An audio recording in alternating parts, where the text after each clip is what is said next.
ನಮ್ಮ ಒಗಟು ಬಿಡಿಸಿದ್ರೇನೆ ಕುಳ್ಳು ಮಧ್ಯಾಹ್ನ.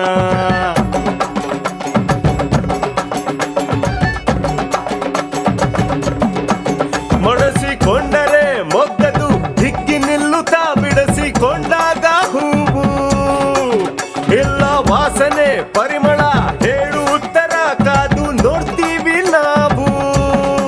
ಮಡಸಿಕೊಂಡಾಗ ಮೊಗ್ಗು ಅಂತೀರ, ಬಿಡಿಸಿಕೊಂಡಾಗ ಹೂವು ಅಂತೀರ, ನಿಮ್ಮ ಒಗಟಿನ ಉತ್ತರ ಏನೆಂದರೆ